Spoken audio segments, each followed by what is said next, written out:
Okay, well, good afternoon, everyone. I'm holding the mic up.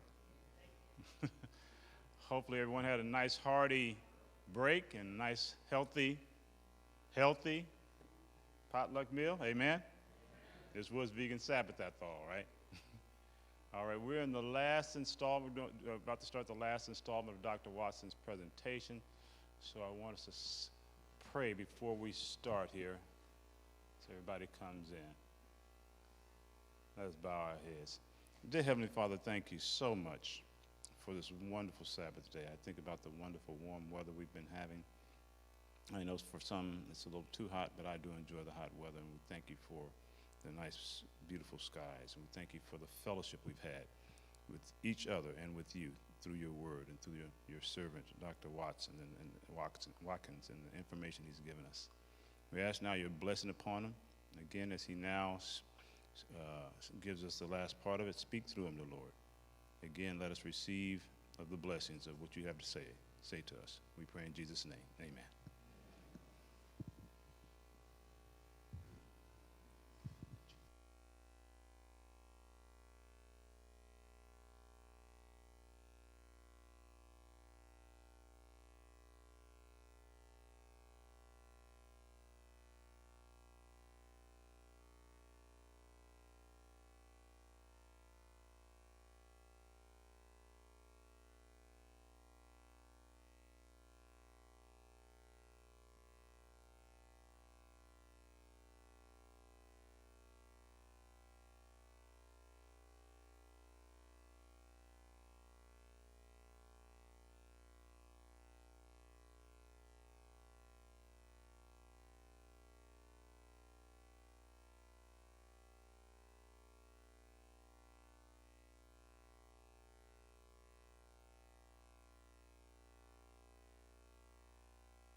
Afternoon, we're going to talk about diabetes.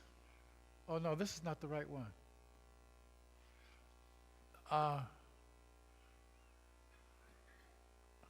Do I have diabetes and heart disease on there?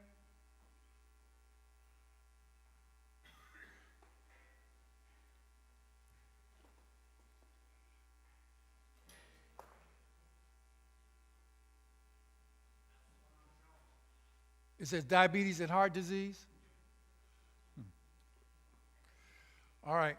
Well, if not, we'll make adjustments. All right. So, diabetes mellitus, type 2 diabetes, is the 7th leading cause of death in the United States. All right? The 7th leading cause of death in the United States. And I always tell people that I believe that diabetes is worse than cancer in many ways, because it attacks people at a younger age. It is the number one cause. It maims. It has a long history of maiming and disabling its victims, and then it kills them. You know, it's the number one cause of blindness, all right? It's the number one cause of kidney failure.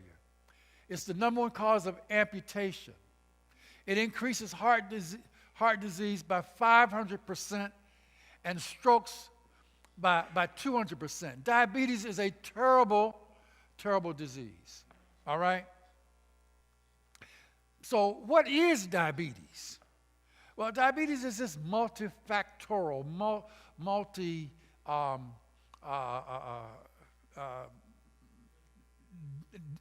multifactorial disease, all right? It has an environmental component and it has a genetic component, all right? Now, the genetic component I count as small because I believe environment is the biggest thing. Obesity is one of the major problems with diabetes, all right, with type 2 diabetes. And in fact, I've come to just accept the fact that I cannot really reverse diabetes unless the person is willing to get down to their ideal body weight. Now, you say, well, that's not a big deal. Yes, it is. Because we are an obese people, as you will see momentarily. And we don't want to be skinny. You know, this is the first time in my life I've ever been my normal body weight. You know, I've always been underweight, you know. And so I have a place in my heart for people who are overweight because I didn't like being weenie built. Now, no one ever knew it because I was very popular. I would laugh and talk and, you know, but I didn't like being weenie built. And then one day it hit me, people who are overweight don't like being overweight. But being skinny generally is not a health issue, but being overweight is, all right? So this thing is bad. But all of these things, you know, the lack of exercise, the diet, the obesity, they result in what we call errors in metabolism. Errors in metabolism. Because diabetes is a metabolic disease, all right? And so these errors in metabolism result in excess blood sugar, all right? High blood sugar. It results in excess insulin, all right? Now, when I was a youngster, they said that diabetes was due to what? A deficiency of insulin. But when we start doing what we call diabetes assays, we start insulin assays, where we start measuring the insulin in the blood, we found out that, no, we don't have a deficiency of insulin. We have what we call hyperinsulinemia, high levels of insulin in the blood, all right? And so that results in what we call insulin resistance, resistance at the cellular level. It's like a lock and a key, all right? The key's supposed to go in the lock and turn and open up the door. Well, either the key will not get in, or if the key gets in, it can't turn because there's resistance at the cellular level, all right? Now, lastly, you have exhaustion of the pancreas. Exhaustion of the pancreas. I spoke at some point today, I mentioned, maybe it was this morning, I talked about the fact that when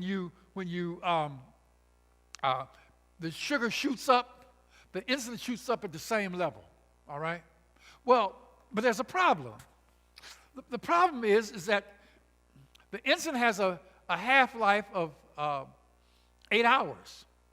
I mean, it takes 8 hours for half the insulin to be cleared from the blood. Sugar, glucose, has a half-life of 30 minutes. So the sugar goes up, the insulin goes up to take care of the sugar, but the sugar is gone out the system, but the insulin's still there. And so the body says, hey, I need some sugar. Give me some sugar. And so the pancreas goes in this thing. If you don't give it orally, the body will produce it. It's called gluconeogenesis. The pancreas starts producing sugar.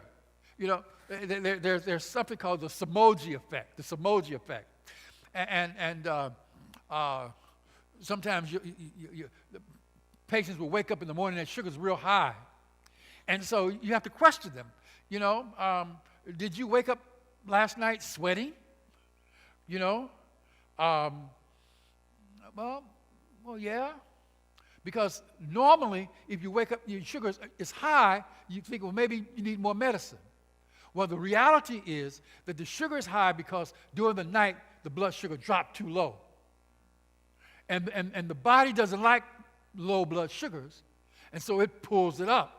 It stimulates the liver to produce more insulin, a thing I call gluconeogenesis, and it produces. And so when the pancreas has produced all the insulin it can produce,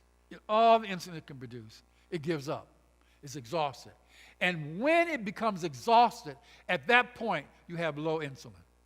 So it's not until the pancreas is worn out that you have low insulin. Now, at that point, you probably can't reverse it. Now, before, we can always reverse diabetes. You know, I laugh, but I also get mad because diabetes is one of the easiest diseases I know to reverse. All right? We get patients normal in 3 to 5 days, off medications in many cases. You know, now they're still diabetic, but they're normal. And then if they just continue the program, they'll be clear. But once you get to this point, you probably can't reverse it. They probably will be on medicines for the rest of their life. All right. So this is this issue of obesity. You know, 48% of black non-Hispanics are obese. 42% Hispanics. 34 whites. Asians. Oh, what happened to Asians? How come they're not cooperating? 12%. And then, look at this. And this number is wrong. Non-Hispanic blacks, it used to be 57. I got to change it. It's now 59. All right? It's Hispanics, whites. Now, and this is the side that really bothers me, because Hispanic men, they've always been up there. But before, actually white men were higher than blacks. But the brothers got tired of being left out. And so they're getting fat too. All right? The brothers getting that gut, you know, that prosperity gut. Yeah. We laugh, but it ain't really funny though, is it? Now check this out. We weren't satisfied to kill ourselves. We decided we want to kill our kids. And so 22% of Hispanic children are obese. 20% of blacks, that's 1 in 5, 15% of whites, and Asians 9%. This is a terrible thing, because what has happened is its result in this tenfold increase in diabetes. And you notice, this is an old article. I got to update this because it's worse now. You know, it's worse. But 10%, tenfold, not 10%, tenfold, 10 times. So how do you reverse it? One is you lose weight. You got to lose that weight. And some people laugh at this fella because he's obese, but I don't laugh. Because if you could see the whole picture, you'd notice that both of his feet are off the ground, which means he's running. And if he keeps running, guess what? He's going to lose that weight. If he loses that weight, he's going to reverse his diabetes. All right? And so this is where he's starting. One of the things that the weight loss does, it increases the number of insulin receptors, so that insulin has more places to act, you know, to get past that insulin resistance. Walking, jogging, is also very, very important. There have been some very, it increases the sensitivity of the tissue to insulin, so that it's able, it's like putting oil, what was that 3-in-1 oil or what? You know, put a little oil and you can turn. That's what the walking, jogging would do. And it increases the number of insulin receptors too. But there was a study, and I believe it was at Loma Linda, where this guy did a study. He found that if you exercise, if diabetics exercise 3 to 5 minutes after a meal, their insulin requirements will decrease. Just 3 to 5 minutes. Now, I recommend to my patients exercise 1 hour to 1.5 hours for 90 days. Well, actually, let me just be honest. I recommend they exercise for 90 minutes for 90 days, and then 60 minutes after that. That's the recommendation. And I remember when this attorney came to me, and I told her she needed to do that. I can't do that. I don't have time. I said, look in the mirror. I said, keep looking in the mirror until you see somebody worth changing for. You know, you have You have to learn to take the time to take care of yourself. The Bible says, love your neighbor as you love yourself. We do for everybody else. I tell my patients, I say, if I told you that if you exercise an hour and a half a day, that your mother or your wife or your children would live an extra 20 years, would you do it? Oh, yeah. So now do it for yourself. Because if you do it, your children will live an extra 20 years. Why? Because they'll do what you do, not what you say. You know? I was talking to Shannon. I was talking to Shannon yesterday, and I was telling them about if you go in my children's kitchens. Well, I just told them they believe in their daddy and his the way he practiced medicine. But what I didn't tell them, if you go in their kitchen, it looks just like my kitchen, our kitchen. You know, they got the Vitamix. They got the juicer, you know. Now, they didn't pay the $1,200 for the Super Angel that we did, but they're much younger. But they all got juicers, you know. My youngest grandbaby, that girl's crazy. She is so smart. Her mother has this little kitchen area for her. And so I go over one day, she grabs my hand, and she pulls me into the kitchen area, and she has me sit down. And then she goes and pulls out her Vitamix, her blender, all right? And she goes and she says, water. And she pours the water into the Vitamix. And then she puts the fruit into the Vitamix.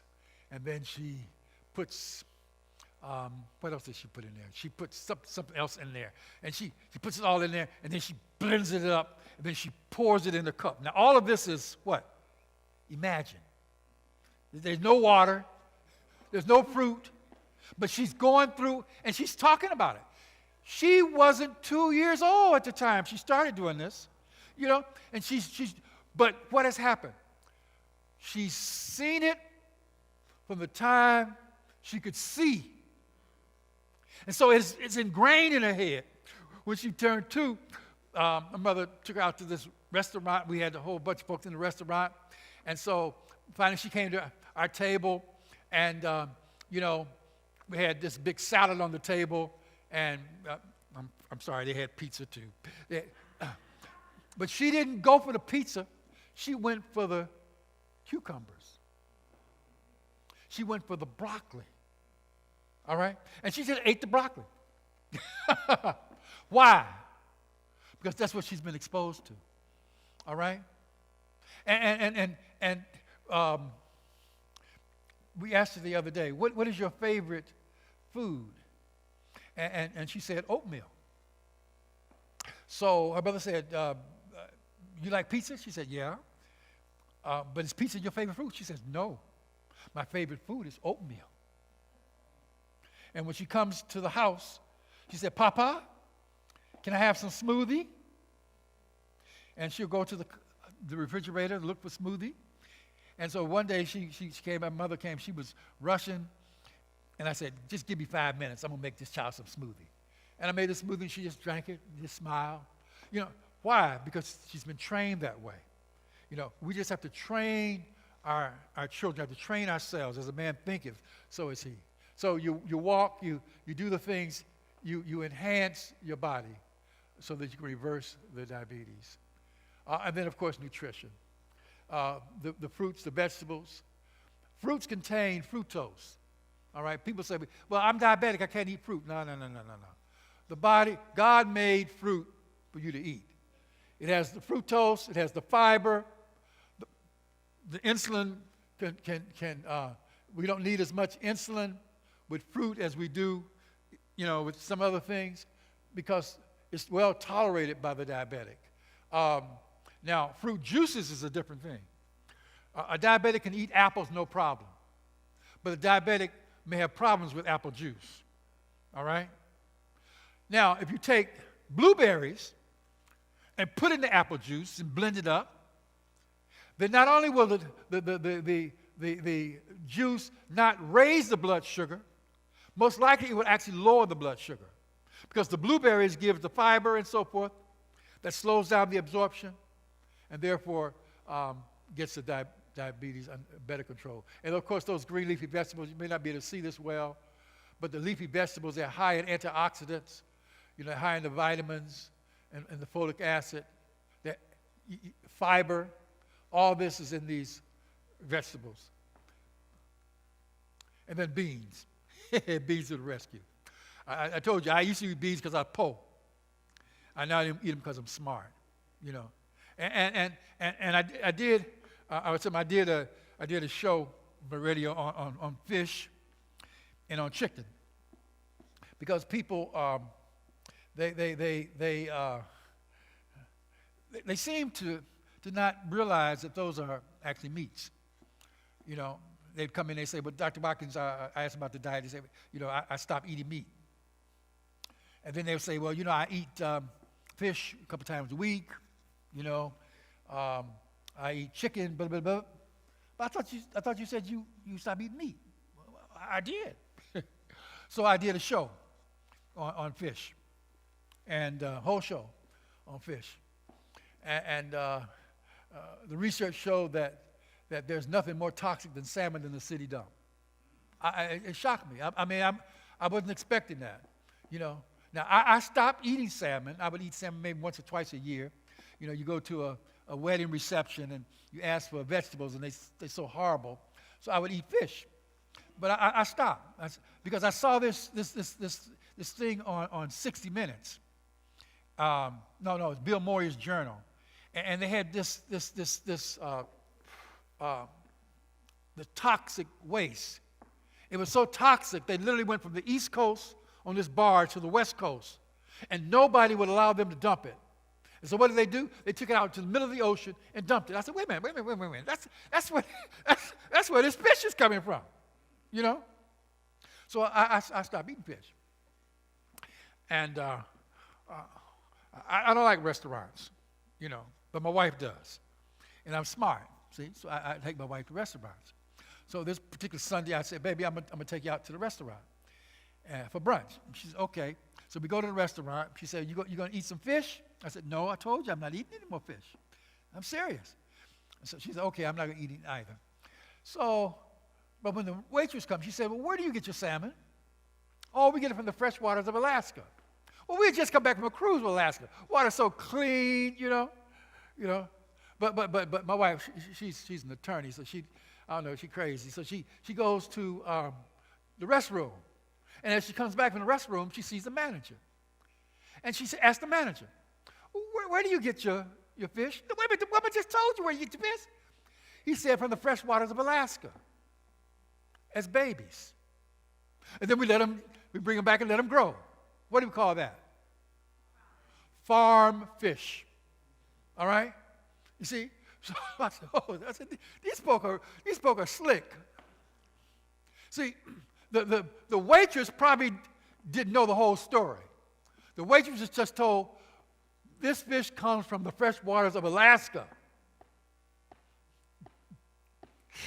But a lot transpired once it reached this shore. So fish is. I personally stay away from it now. Although I love it. I love my salmon. I love my grouper, my red snapper. I love it, but I don't eat it because I love me more than I love that. You understand? So then I did one on chicken. And I told the folk, I said, when I finish this show, I'm going out the back door because I know y'all going to be down there looking for me. And I talked about the chicken, and there was a lot of stuff about the chicken, but one thing is when you bring the chicken into the house, you're going to have this bacteria, salmonella, and it's going to be in the house. Whether you touch it or not, it's going to be there because you bring the chicken into the house. All right? That's fresh chicken. All right? But then there was another study that showed that that all chicken was contaminated by fecal matter.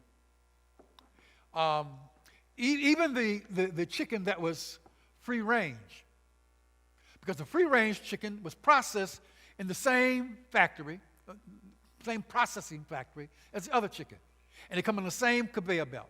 Now there was one of these do-good health programs, they sued this processing company so that they would slow the belt down so that the inspectors could examine the chicken and make sure it didn't have fecal matter on it. The judge threw the case out. He said, how can you expect these people to lose money by slowing the belt down just so that the chicken be free of fecal matter? I said, boy, these people got us by the nose. And we'll do anything because much of this information is out there. You go review it for yourself. I think it was in Maryland that the study was done, So, but I said all that to say, then I did a show on beans. Beans, good for the heart. And beans are powerful.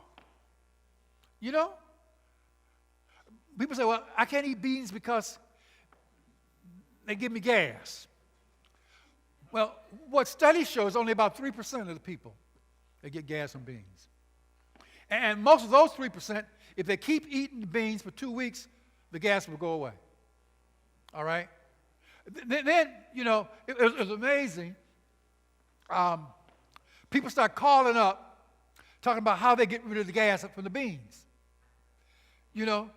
And all kinds of stuff. So about 2 years later, this guy, I think he's from Persia, that does my billing. He came by my office. I don't know if he's ever been by my office before. But he said, I was in the neighborhood, Dr. Watkins. I came by your office. So I thought he came by to discuss business. He came by to tell me how he got rid of gas from his beans. I said, Lord have mercy. But beans are powerful. They're the only food that I know that specifically will get rid of belly fat. All right? Beans. They are more powerful than exercise in helping to lose weight. Beans. So, but they also, they're high sources of protein. They have plenty of fiber, and the French beans, they actually have a substance that sort of similar to insulin, produces this insulin-like product that helps to bring the sugar down. They're high in fiber and minerals, as we said, other phytonutrients. We talk a lot about gut bacteria. Yes, ma'am.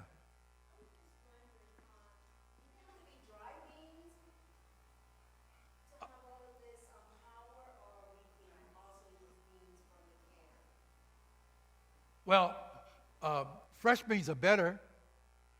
If you're going to use them from the can, you have to wash them good. Because if you ever get beans from the can and you start washing them, you see all these bubbles. They say that that's due to estrogen that they put in the beans to help preserve them. So you have to wash them real good, and yeah. Yes, ma'am. The green beans.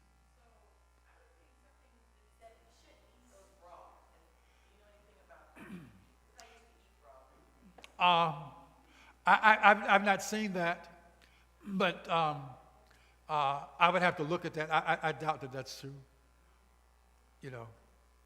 But the French beans are they definitely have the insulin, insulin-like properties, you know. But I was talking about the gut bacteria. They say the gut is a second brain. All right, the gut is a second brain, and so if you eat the fiber, you get the probiotics.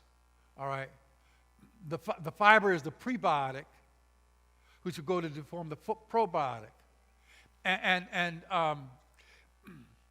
they say that based on the bacteria, it can really determine whether or not you get well. They're actually doing what they call now fecal implantation. Oh, Lord have mercy. Yeah, Lord have mercy. They will take some feces and put it in your rectum to help you reverse diseases, because it actually helps to change the genetics. All right? Now, to me, eating beans is a little better. that appeals to me a little more than fecal transplantation. But the gut bacteria eats the fiber, and then it goes to form these probiotics. And here it delays the emptying time of the stomach, so that it blunts the rise of the blood sugar also. So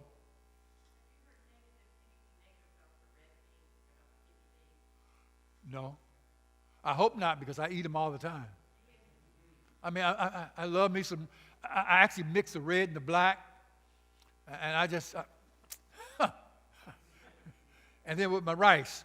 See, I have them with my rice, and then I have my salad, and then I got this whole grain bread and my smoothie. I'm in heaven, you know. All right, so beans decrease insulin resistance. And insulin resistance is really the defining trait for type 2 diabetes. It's associated with the weight loss, as we said, slimmer waist.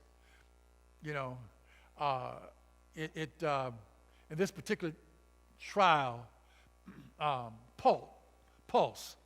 You know, who's that? Daniel, Shadrach, Meshach, Abednego. They ate pulse and water. Well, pulse is beans. so that first experiment that we know, scientific experiment, was done with beans. But they eating the pulse, and the word pulse here came from a research article. All right. See, I added beans, but in the article it had pulse, because pulse is beans. But it was used as a means of optimizing the blood sugar. And this one here, I mentioned it before, the 2-meal effect. After breakfast, that you ate with beans, you get a smaller spike in your blood sugar. And then if you go and you eat lunch, and you eat some bread, but you don't eat beans, all right? So you got the carbohydrate, but you still will get a less of a glycemic reaction because of the 2-meal effect, because the beans, the fiber from that beans will delay, you know. You see, I'm fixed on beans. Lower glycemic index. I used to eat beans because I was poor. I misspelled that. I just said poor. Now I eat them because I'm smart. You know, we gotta stay away from the refined foods and the fats. Fat will make us fat. All right, and fat is terrible for diabetes. I use, in my practice, I use the modified fast. We use these herbs and we put them on a liquid fast for 14 days. They're drinking fruit and vegetable juices, herbal teas, water, and a vegetable broth. And in 3 days, generally 3 days, their sugars are normal and they're off medication. I I have this Baptist preacher called me up one day. He wanted this nutritionist phone number, Adventist young lady, and who can throw down. Now, I can send her my patients because her food tastes good, So he said, I had a number, but I lost contact with her. I said, well, she went out to California, Loma Linda, and she has a doctorate degree. So now she's back in town, and I can give you her number. But I asked him, I said, are you still No, he said, because she really helped me with my diabetes. I said, okay. I said, are you still diabetic? He said, yeah. I said, well, when you're ready to reverse your diabetes, give me a call. Well, I don't know how he did it, but the next day he was in my office. and so he was serious. He was serious. So, I said, well, okay, I'm going to put you on my program, and in 3 days, you're going to be off your medication, and your sugar's going to be 85. So Joker called me up in 3 days. He said, Dr. Watkins, all serious. I mean, he was really serious. He said, you told me that I went on your program, that in 3 days, I'd be off medicine, and my sugar be 85. Well, today is day 3, and my sugar is 82. And I'm ready to go on your program and tell the world that this program works.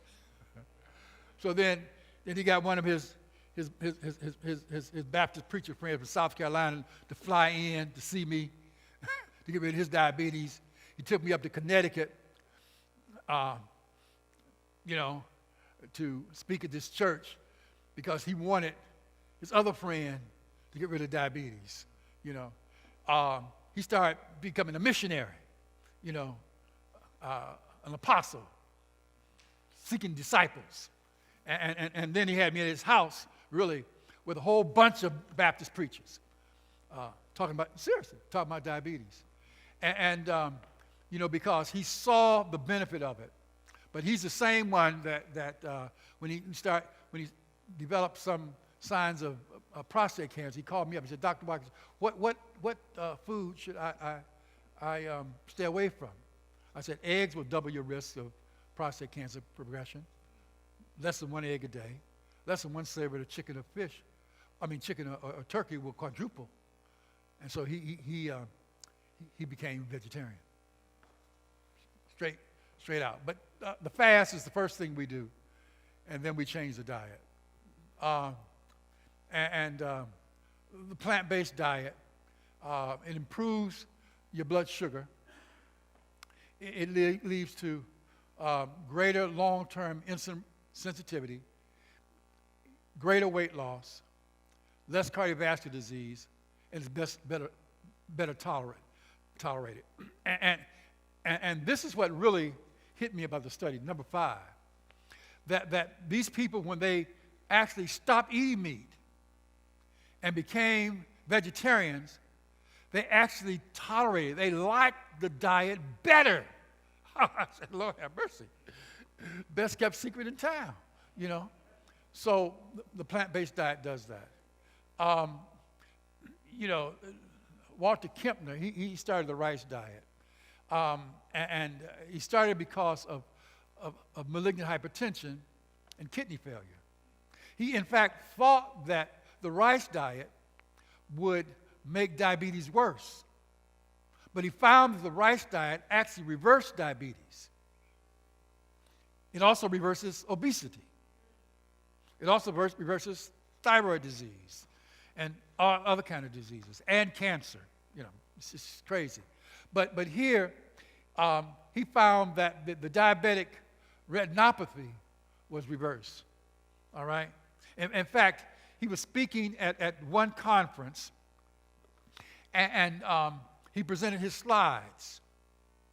This is not actually one of his slides, but he presented his slides before and after.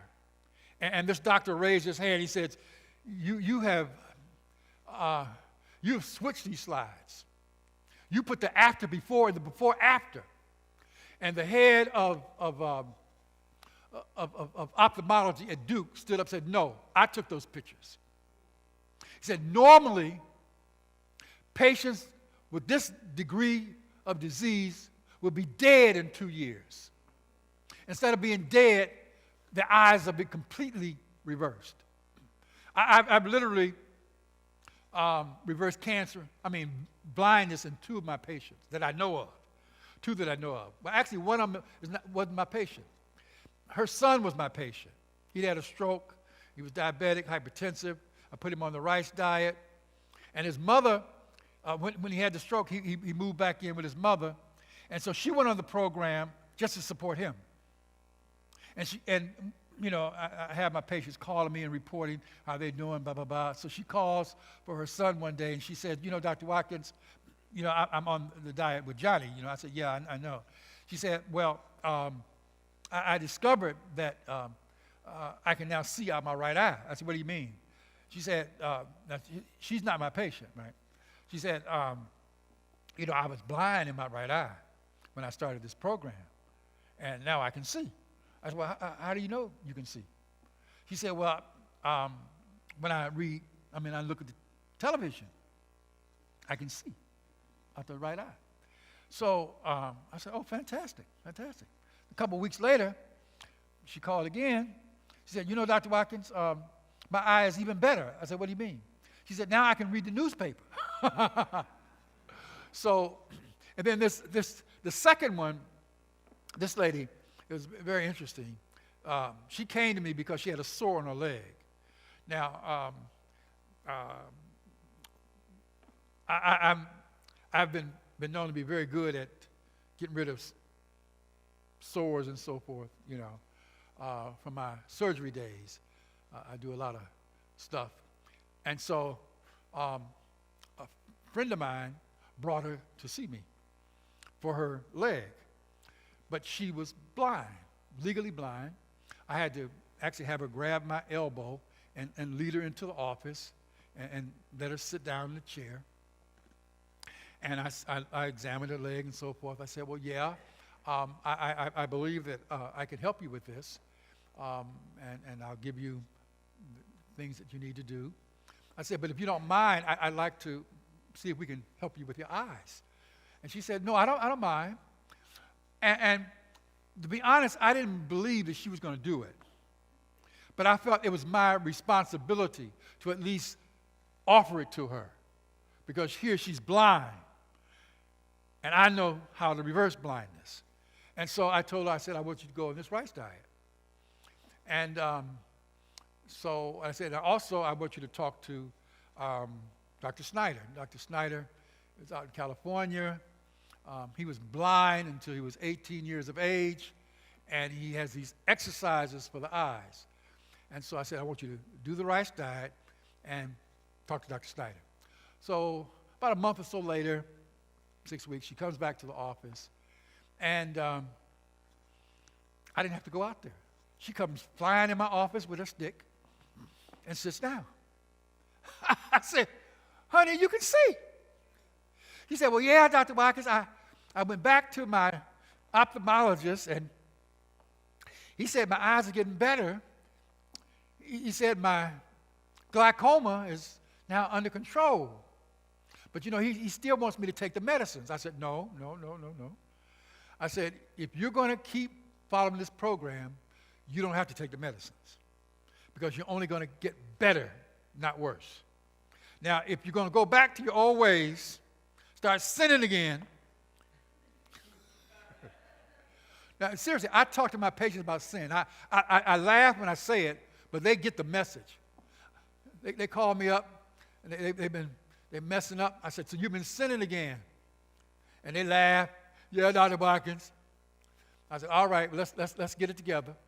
And they don't take it negative, because they know that I'm not beating up on them, that I'm saying it because I love them and I want them to get well. So I said, if you ain't going to be sinning, you don't need to do it. So she was one of the first patients, when I started doing Zoom, telemedicine with COVID.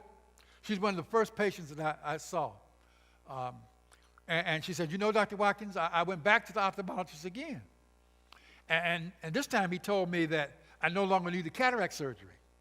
I said, oh, really?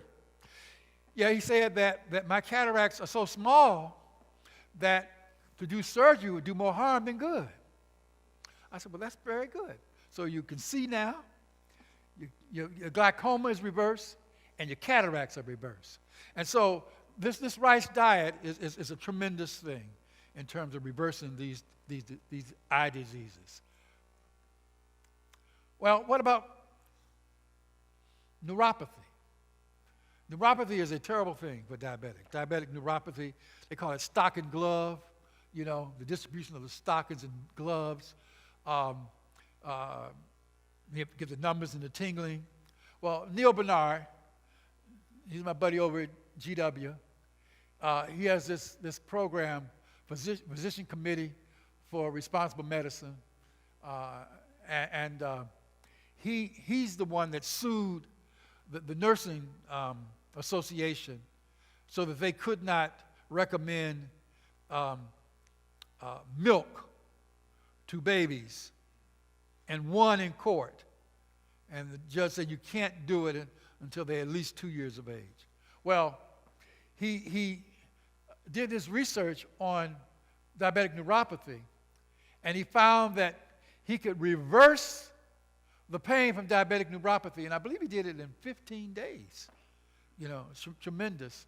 But the study was in collaboration with East Bay and GW.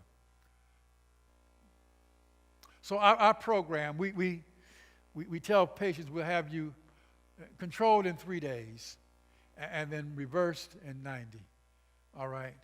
Because initially your blood sugar is normal, but you're still diabetic, And if you go back to your old ways, that sugar going to go right back up, I had the good fortune of my oldest daughter's best friend. She came to me. Well, she called me from the hospital. She was in there because she was out of control with diabetes. So it came out of nowhere. She had been gestational diabetic, but, for the last 2 babies, but, other than that, no problem. But her sugar was like almost 400. And she was on insulin and metformin. And they sent her home after a couple of days, and she called me up that Sunday. She was released, I think, on Friday. She called me Sunday. She said, Uncle Teddy, I'm on this insulin, I'm on this metformin, and my sugar is still running 300. I said, no problem, honey. We'll get together tomorrow. I'll take care of you. So I put her on my cleansing program, and she told her diabetic specialist that she was going to go on my program. The specialist said, well, diabetics shouldn't fast. She said, well, I'm going to listen to my Uncle Teddy because she's an attorney, but before she was an attorney, she was actually in medical school. Then she dropped out of med school and she went to law school. So, but she'd worked in my office for 2 summers. And so she saw what we did, And so she said, I'm going to listen to my Uncle Teddy and do what he said. And so, and I think she said 11 days. I really believe it was less than that. But, she was off all medicines and her sugar was normal. So she asked me around 6 weeks, by now she's on the rice diet, can we repeat the hemoglobin A1C? It was 9.7 when she started. I said, no, let's wait for 3 months because I want to make sure that it's down. I said, your numbers are fine, so you don't have to worry. But when she goes back to the diabetic specialist says, no, I want to do it now. I'm seeing all these changes. I want to know where we are. So she repeats it in less than 6 weeks. She'd gone from 9.7 to 5.6, which is normal. The normal is 4.8 to 5.6. She was 5.6. And so she goes back again a few months later. This time she sees the endocrinologist. So the endocrinologist said, I want to repeat your hemoglobin A1C again, because you're on this rice diet, you've lost 30 pounds, and she thought she wasn't overweight. You know, I said, honey, you need to be 130 pounds. She was 160. I said, no. She didn't look obese, very active and so forth, but I said, you're 30 pounds overweight. You got to lose this weight. She did. So when he repeats the hemoglobin A1C, 4.9. I said, what? That even shocked me. She gone from 9.7 to 4.9. No medication, you know. So, but the terrible thing, she goes back to the diabetic specialist. Diabetic specialist said, well, you know, you're cured now. You can eat anything you want. She said, no. I'm going to follow my Uncle Teddy. I ain't eating what I want. He said, well, you can gain some weight. She said, no, I'm not gaining any weight. I've lost this weight. I'm going to keep it off because I never want to be diabetic again. I said, girl, I'm proud of you. So I had to do a testimony from a radio show and for this program that I'm getting ready to start, you know. But she listened, you know, and she went against the endocrinologist, the diabetic specialist, and I found out later that the diabetic specialist was diabetic. I said, well, she ain't called me yet, so she can't be too smart because she's seen what happened with you, you know. So in 90 days, we reverse it. And one of the things we stress is raw. Raw is very important, but now we're doing the rice diet. So any questions about diabetes before we go into heart? Yes, ma'am. 9.3? Okay. All right, well, if I may ask, how tall are you? 5'10". And how much do you weigh? 165. Okay. So you're not too bad. Excuse me. It's important that you speak into the mic because it needs to go to the sound. My A1C is 9.3.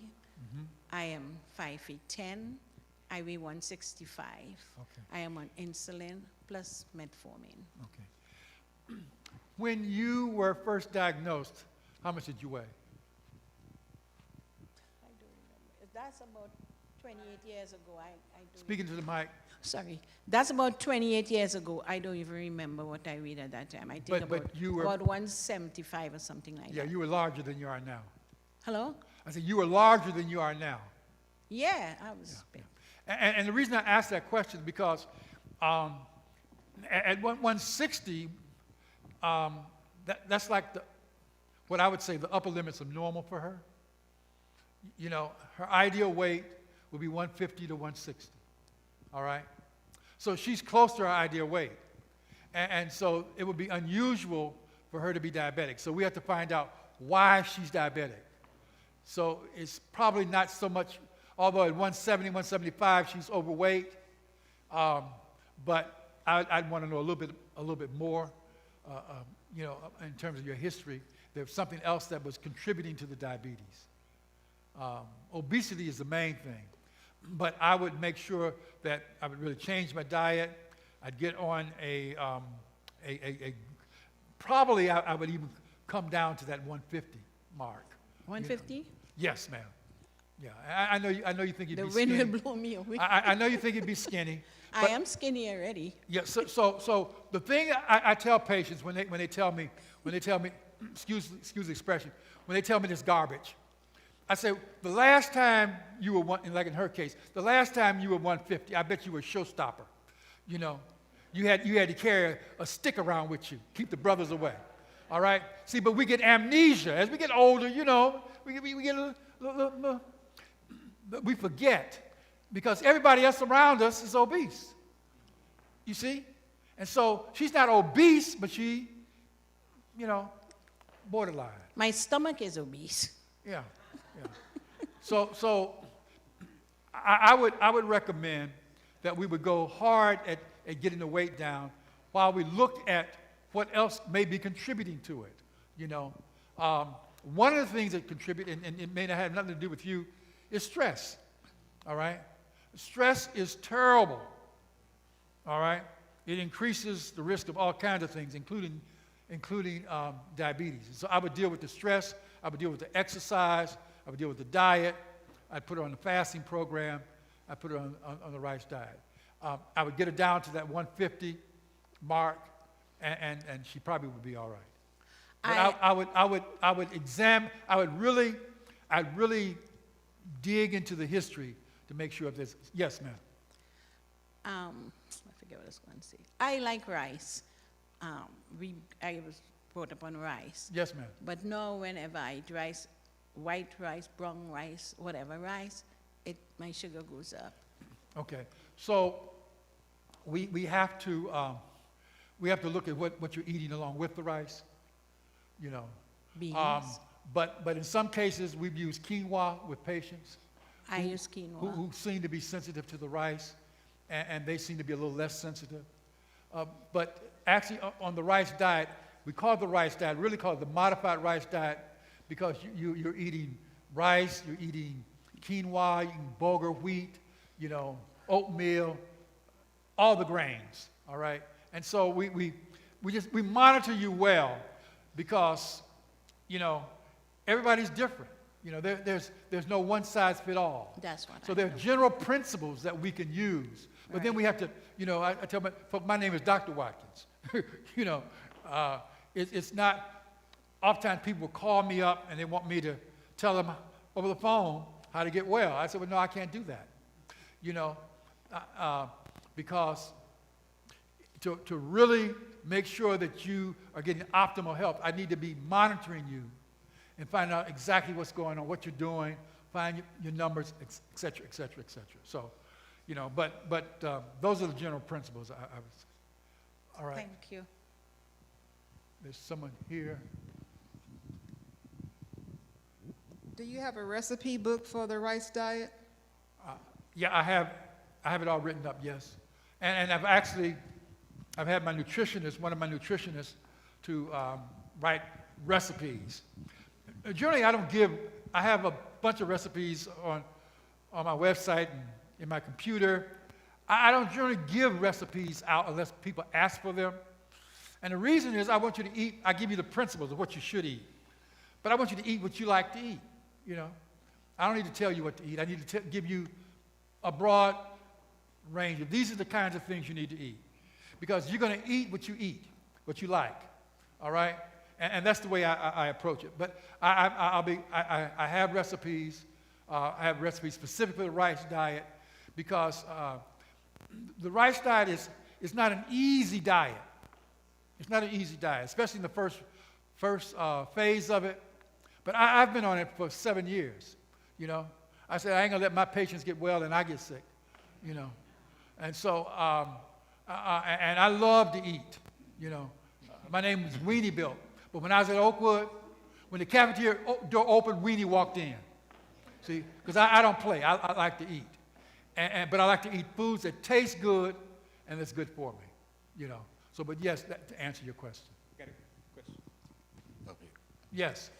Yeah, I know 4 siblings in their late 30s and 40s. All 4 have diabetes, type 2, and it's genetically related.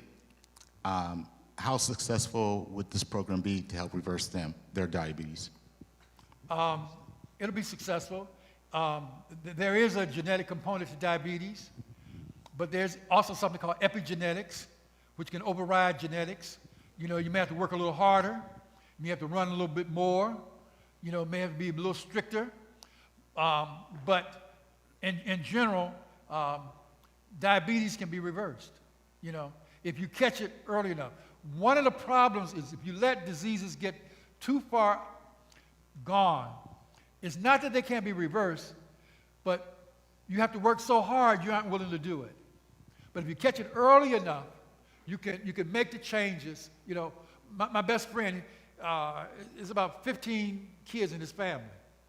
You know, it's probably about 12 or 13 that's still living. Just about all of them are diabetic. You know, none of them are obese. You know, so there's a strong genetic component. But when they follow the program, the diabetes comes under control. You know, so it's yeah. Yes, sir. I'm Jamaican. Yeah, yes, ma'am. I'm sorry, Paul. I'm Jamaican, and we eat a lot of rice. Jamaicans are a strong thing of diabetes in Jamaica. Go ahead. We eat a lot of rice and beans, cooked down in coconut milk. Is that fine? That's good. That's good. But Jamaican, you know, I used to work with this church in Florida, you know, and it hit me. I said, it was mainly Jamaicans. I said, just like everybody in this church is diabetic. So when I got back home, I called one of my girls, this girl Lois Peters. I said, Lois, why are so many Jamaicans diabetic? You know, what is it about that, Jamaicans? And she said, you look at what we eat, all this plantain and, you know, all these starches. So you have to be careful with the starches. You know, carbohydrates are good. Starches can be bad. You know, so you have to balance that, and you have to lose the weight, exercise, but diabetes can definitely be controlled, even in Jamaicans. I put her on my program. She lost 10 pounds in 10 days. She said, oh, Dr. Watkins. I said, girl, shut up.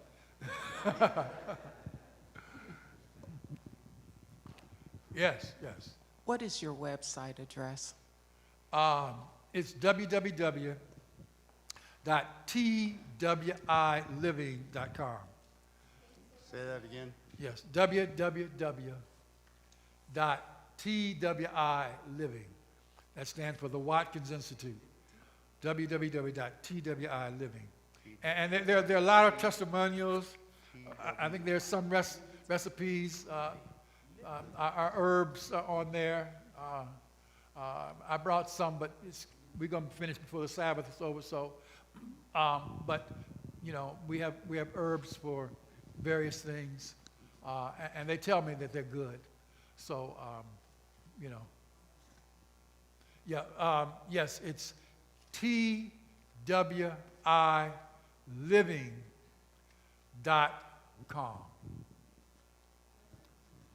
All right. Yes. Did I see? Is that it?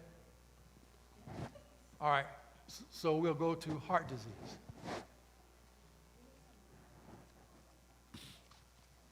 So heart disease is the #1 killer in the United States. All right, #1 killer. I said today that breast cancer is not the #1 killer in women. All right, it's heart disease in women. Heart disease kills more women than the next 15 causes of death in women combined. All right, so heart disease is a bad disease in both men and women. Every year, over 600,000 people die of heart disease. There are 1.5 million heart attacks every year. Now, we give these numbers, and people don't really appreciate the number. You know, I don't think I put it on here, but I on one slide I put a picture of Baltimore City. You know, it's like wiping out Baltimore every year. Everybody in Baltimore dies every year from one disease, heart disease. All right, it's major. It's the leading cause of death in men, 300,000 in 2009. Every 1 in 4 deaths in men is due to heart disease.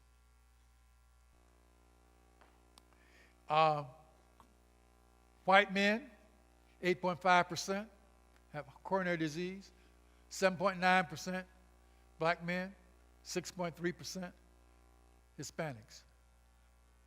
The first symptom, check this out. This is, and I recently checked, you know, when I speak, I want to make sure that I'm accurate, you know, because I tell folks, check me out. You know, I know I'm crazy, but check me out for yourself. So I went and checked myself out. I wanted to make sure that this number is still correct. The first symptom of coronary disease in half, it should be patients, but men, is sudden death. All right? You're doing fine, and you wake up dead. All right?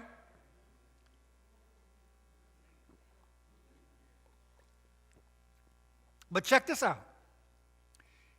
If you don't change, 50% of the ones that survive the first heart attack will have a second heart attack and die. So, you know, let's stop being stupid. Let's look in the mirror and let's know that we're worth the change. All right, we're worth the change. But it's more common in women, sudden death. You know, we used to always hear about white men dying of heart disease. And so the general principle was the only ones that were dying of heart disease was white men. But the reason that was that way, because they're the ones that were being studied. All right? Now that they're studying everybody else, equal opportunity, they're studying black folks, they find out black folks are dying. They're studying women, women are dying of heart disease. More common, not less. Risk factor, hypertension, high cholesterol, smoking. I should put stress on there too, because to me that's the number one risk factor. Other factors, diabetes, weight, diet, activity, alcohol. Prevalence, half of American men have at least 3 of these factors. Before the age of 50, African American men, heart failure is 20 times that of whites. And that's another thing that we reversed with the rice diet. I forgot to mention that was another problem that my brother had. He had coronary artery disease and he had congestive heart failure, and we reversed both of those, along with hypertension. I was telling him this today about my brother. You know, he's my brother. He's my older brother, but he's a little hard-headed. So I went to see him down there in North Carolina because he was so sick. He didn't even recognize me. He said, "You look like a friend of mine from New York." I said, "I ought to look like your brother." But he had altered mental status. He had diabetes. He had hypertension. He had congestive heart failure. He had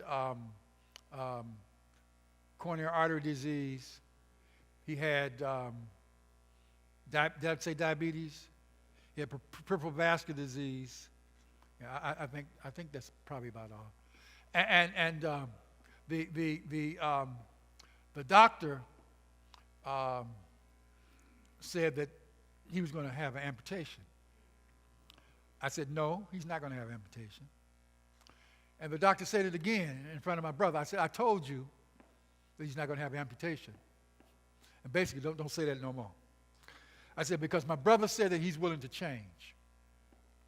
And if he's willing to change, I said, we'll reverse it. I said, I've treated worse than him. His toes were black.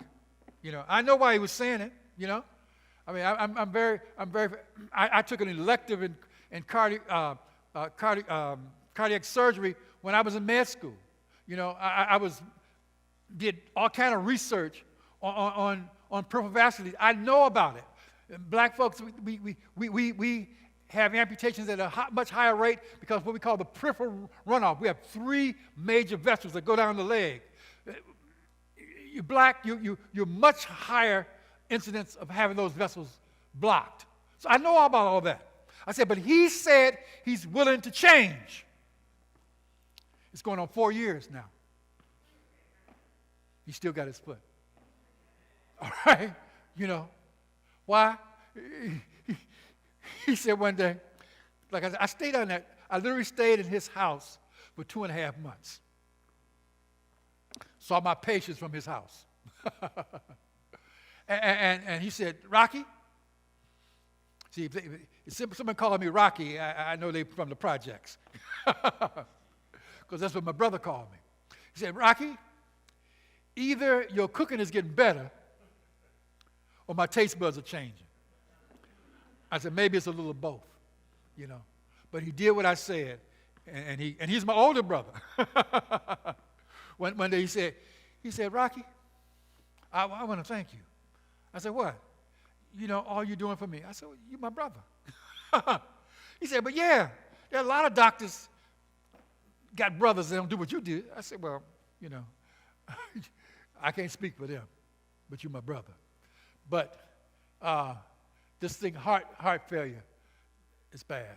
Number 1 killer in black women. Here, breast cancer is not the number 1 killer. I was doing this for a group of black women. That's why I actually have a different set of slides, but I put the wrong one up. But at any rate, it still applies. You know, the next 16 causes of death combined. Heart disease kills more people, more women.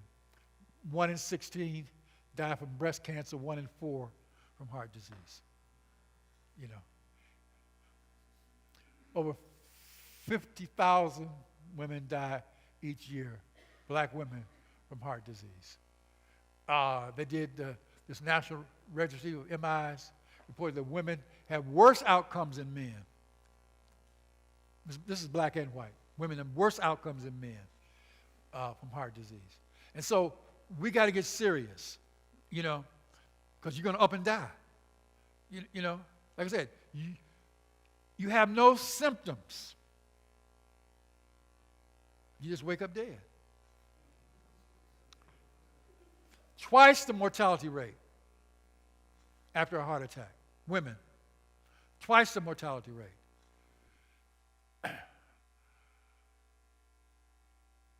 And yet only 36% of African American women, I don't know what the statistic is in white women, know that they're at greater risk. You know, we hide this information. We have to get the information out. We are our brother's keeper. We are our sister's keeper. And God gives us information. See,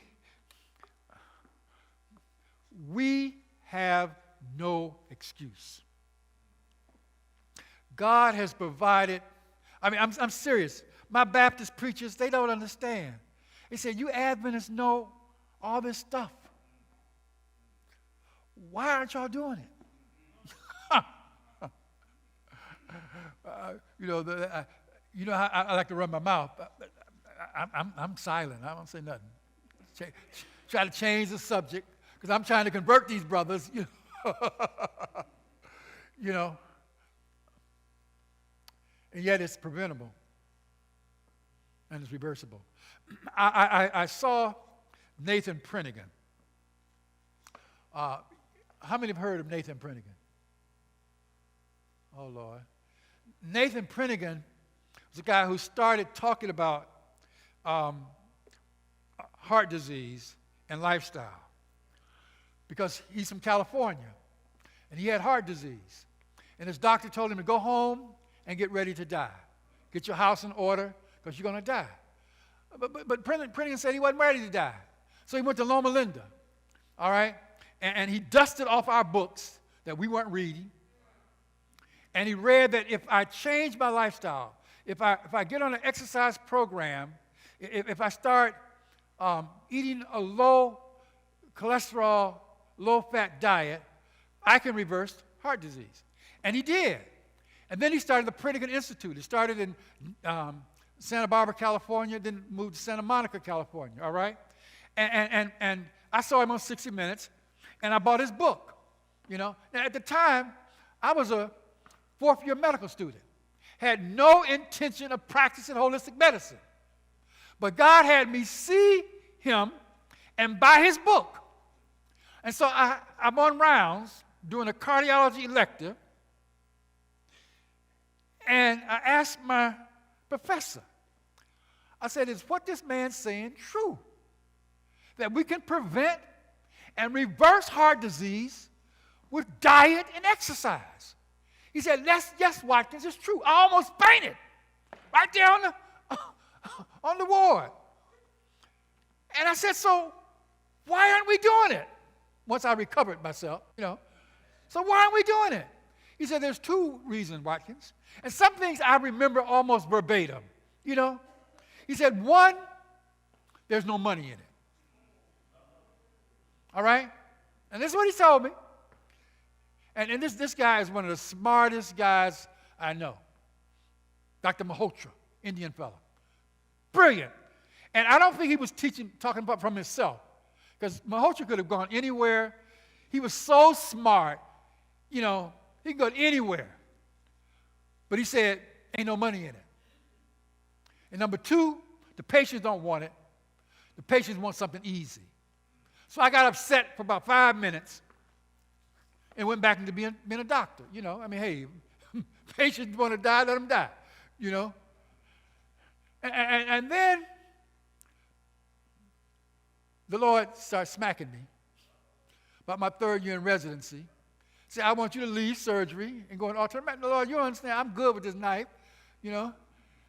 And he said, yeah, I know, but I got a work for you to do. So it took me 2 years to decide. And once I decided, I called the Prentigan Institute up. So I found out what they were doing, so forth. And so he invited me to go to meet him in Downingtown, Pennsylvania, because they were starting another center there. And so I went up, my wife and I spent the day with him. And I never forget, there was this guy, he was Italian fella from New Jersey. He owned a factory there because, see, the Fortune 500 folk flocked to Prentigan. See, rich people like living. Did you know that? Rich people like to live, and they don't mind changing. So this guy, he was there, and we talked throughout the day, and so he felt comfortable with me in the afternoon. He said, Dr. Watkins, considering the state of health within the black community, why aren't there more black people following programs like this? I said, you taste that food in there? I said, black folks like food that tastes good. I said, so what I have to do is I have to find some nutritionists who can take the principles here and add those seasonings that we talked about, you know, and make the food taste good. And so that's what I've done. Because, see, we deserve the right to get the information and be able to live. All right? So Prentigan, he started this thing, all right? And then this guy at Cleveland Clinic, Esselstyn, he crazy too. You know, he was in surgery over the breast cancer division, started this program, and he says that you can prevent heart disease, but only with lifestyle. No drugs, no angioplasty, no surgery will reverse heart disease. Did you hear me? Yes, ma'am. That slide, please, right there. Yeah. This is his book. You know, he takes you off of all fat. You think I'm tough? Oh, Lord. This brother is tough. He takes you off of all fat, And he says, you never to go back on fat. Now, I told him, no, we ain't gonna go there. We're gonna get them off fat. We're going to reverse their disease, and then we're going to give them good fat in moderation. You know, Ellen White talked about that moderation stuff, right? You know that. Just 8 almonds a day. That's what she said. Yes, ma'am. Yes, sir. Work 20 years and you get to retire. The recruiters in the military. Uh-huh. I was in 8.5 years. I watched a lot of men retire at 40 years old, sit down in front of the TV and die at 45. Yeah. Well, there's two factors. You said several things that's very important. One, they sat down. All right? One, they sat down. If you don't have a reason to live, you don't have a reason to change. That's why I do the 4 Ps with all of my patients. What is your passion? You know, I remember this one guy. His wife called me up. He was 94 years old. And she said, my husband just sitting there doing nothing. Just sitting. I said, well, you got to bring him to see me. Well, we live in West Virginia. I said, look, people have come to see me from South Africa. Surely you can come from West Virginia. So she brings him in.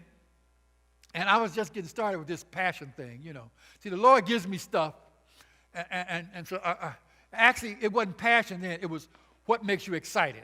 And so I asked him, I said, so after getting the history and everything, I said, what makes you excited about life? You know, he's 94. You know, what gets you excited? And he thought a minute. I said, no, you don't have to really tell me, but I want you to tell yourself what gets you excited about life. And after a few minutes, he smiled. I said, I got him. So I said to him, stand up without using your hand. He said, I can't do that. I said, just try. So I said, okay, relax. We talked some more. Stand up without using your hands. So he got up a little bit. Okay, relax. We talk some more. Stand up. He stands up. I said, all right, now sit down slowly. You know, I want no flopping. He sits down. We talk some more. Then I said, stand up. Then this time, I said, look at that. And this is 20 minutes, 30 minutes. I get him standing up. So when you go home, see, I'm crazy. Remember, I'm crazy. I said, I want you to stand up and sit down every hour, at least 3 times, every hour. Just stand up, sit down, stand up, sit down, stand up, sit down. And once you get good at that, I want you to go to the corner. And if you need to take your walker, you can take your walker and get in the corner and stand on one leg. And then stand on the other leg and count. Do that every hour. So about 4 days, I get a call from his wife. Dr. Watkins, my husband, he's just walking all over the place. I said, wait a minute now, honey. Which one did you want? You want him sitting down or you want him standing up? Well, I guess I want him standing up. You know, but the reason I was able to get him to do that is what he focused on his passion. And I said, I want you to focus on that every day. You know, yes, you've achieved a lot. You know, they gave us the property that our church is built on. You know, they're tremendous people, tremendous. You know, matter of fact, I spoke at his funeral. You know, he's tremendous brother. You know, we do die at some point. If the Lord delays his coming, all of us are going to go one day. You know, I'm putting it off as long as I can, though.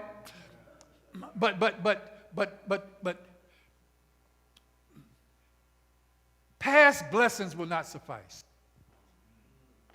What is it that you want to do now with your life?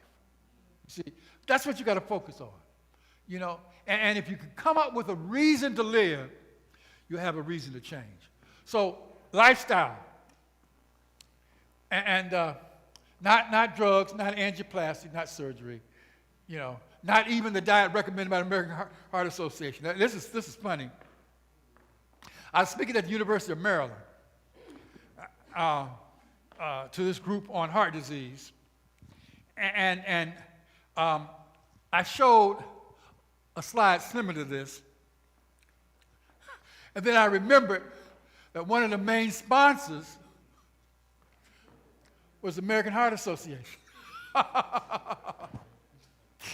And I said, oh, Lord, that's the last time I'm going to be invited. But you know, they invited me the next year because they knew what I was saying was true, all right? But not even the diet. I said then, and I'll say it now, that there's not been one case of heart disease reversal following the diet recommended by the American Heart Association. Not one.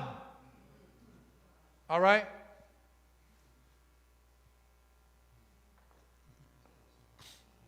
Not one. Not a single case. And I showed this slide, and they still brought me back. Yet 1 out of 2 men, 1 out of 3 women will develop some form of heart disease. We spent, and it was much more than this, but at its time, it was $444 billion every year on heart disease. Heart disease is big business, y'all. But so is kidney failure, diabetes, arthritis. Medicine is one of the leading industries in this country. You know, cancer, Lord have mercy, cancer. Woo! You know? And so we have to take our lives serious. You know, I'm in medicine. I love medicine. When my patients need a doctor, I send them to other doctors. But I choose doctors. I send them only to doctors that I would go to. All right? There's a brother, I went to college with him. I went to med school with him, Adventist brother. He used to send him my patients. But he didn't take care of one of my patients right. I called him up, and he sort of overed it. I said, okay. I called one of my boys. I said, look, I need a good orthopedic surgeon. I've never sent him another patient. Why? I only would send patients to people that I would go to that have my patient's interests at heart. But look here, we spend all this money, all right? But we spend it on drugs, declotting agents, mechanical devices, balloons, stents, lasers, bypass surgery. That's what we're spending it on, all right? And there's a strange association between the money and the treatment options, all right? It's like if these things are successful at all, it's only temporary. Why? Because it does nothing to prevent, it does nothing to cure. I mean, there's nothing to reverse, there's nothing to cure, all right? It's like millions of people marching blindly, singing. You know, when I was in the Army, they used to march and say, Jody got your girl and gone. Remember, I said they used to sing. I was marching, but I wasn't singing because Jody didn't have my girl. And if he did, I wasn't going to sing about it. See, we have to understand that this thing is serious, you know, and we have to take it serious, all right? And you know, we just drop it over the cliff, you know, every day. Another one gone, another one gone. And as we get older, it gets even worse, all right? If your car's on fire and you want the fire to go out, you got to stop putting gasoline on the fire, all right? And that gasoline is fat and cholesterol. See, the major leading factors, inflammation, fat, cholesterol. That's it. And stress, of course. The average American consumes 65 pounds of fat every year. That's over 2 tons of fat by the age of 60. And since I ain't eating none, or very little, somebody's eating mine. All right. This here was the class study. It's the cholesterol-lowering atherosclerosis study. It's one of the the medical community are making an effort to include nutrition and lifestyle. All right? And so with this study, they took patients, they put them on 250 milligrams of cholesterol a day. That's less than in one egg. 26% of the calories came from fat. We need to be down to below 15%. But they had 26%. And they reevaluated them with angiograms after 4 years. And without medications, there was a slight decrease in the total and in the LDL, bad cholesterol. But with the angiograms before and after, 4 out of 5 had worse blockages.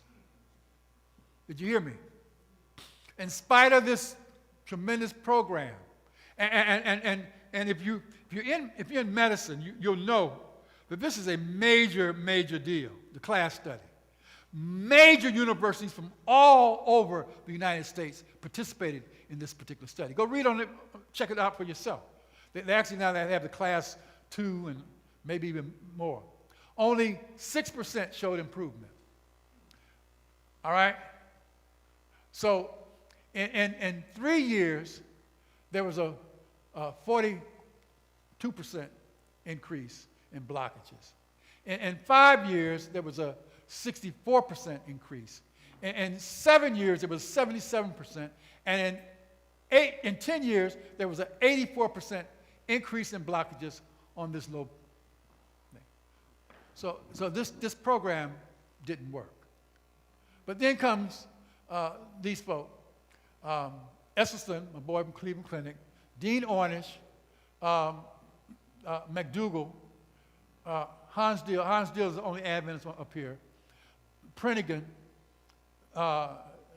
Campbell, Colin Campbell. These last two actually focused on pediatrics, Edward and Demas. And they all showed that heart disease could be reversed. And so there's plenty of studies of people who showing that it can be reversed.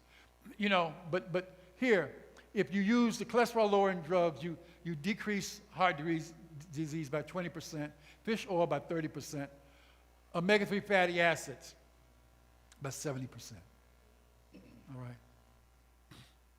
And then here's the flaxseed we talked about earlier. You know, very, very important. And I'm having a hard time reading it, but I think it says 2 tablespoons of ground flaxseed, you know, a day.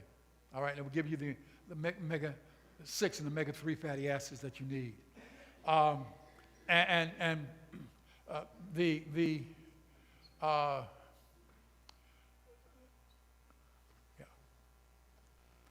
right. Now, this was done, Esselstyn,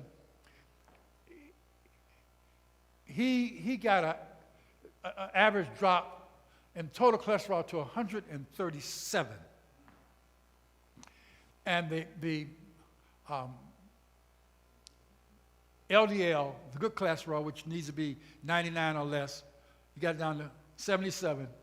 And the HDL was actually a little low. It got to 36. But what we find is that once you continue the diet, the LDL and the total cholesterol stays down, the HDL comes up. All right? Dean Ornish found that 99% of his patients, how many? He was able to halt or reverse the disease. Prentigan, 26-day study. He used old folk and average age. The cholesterol drop, triglycerides drop, the blood sugar drop, hypertension, they got off medicines. This was published in 1983. Dean Ornish.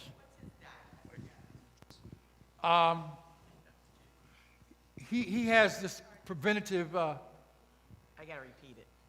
I was asking what Dean Ornish diet is. Well, he uses a plant-based diet, now it's interesting because Dean Ornish and Caldwell Esselstyn, President Clinton went to them.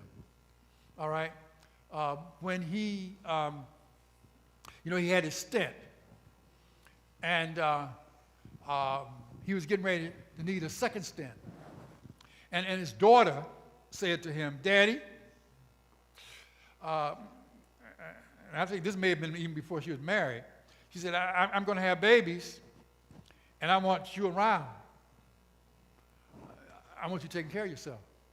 And so he went to Dean Ornish and Caldwell Esselstyn. They changed his diet, reversed the coronary artery disease. He's never had a stent. Yes, sir. So I noticed when I in the vitamin store that fish oil isn't really fish oil, it's vitamin E tocopherol and fish oil mixed. Is there a good way to get good fish oil? Is there a good way to get vitamins that, because they're not recommending vitamin E anymore? So let me help you. The fish story is the fishy story. The fish oil does not reverse heart disease as they say it does. These guys in Alaska, they fudged the numbers. And it's been proven that the numbers were fudged. But fish oil is a billion-dollar industry in this country. And so they will not change it.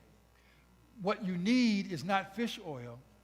You need omega-3 fatty acids from walnuts, from avocado, things we talked about today, oatmeal, vegetables. That's where you need to be getting your so don't even worry about fish oil. You just get your good foods and you'll be fine.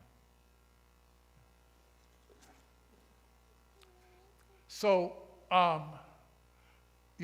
this is Nathan Prentigan. He did this one.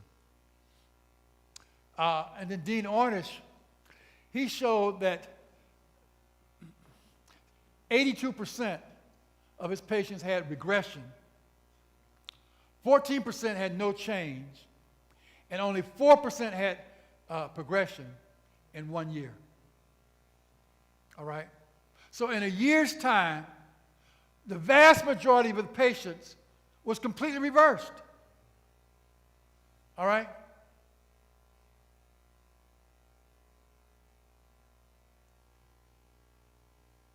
But check this out. He looked at the bad cholesterol, the HDL, which really is not bad cholesterol, but anyway, the LDL I'm talking about. And he saw that the LDL was reduced by 37% in the vegetarians, but only 5% in the meat eaters. This data, there's so much data out there that it's ridiculous. All right? There's so much data.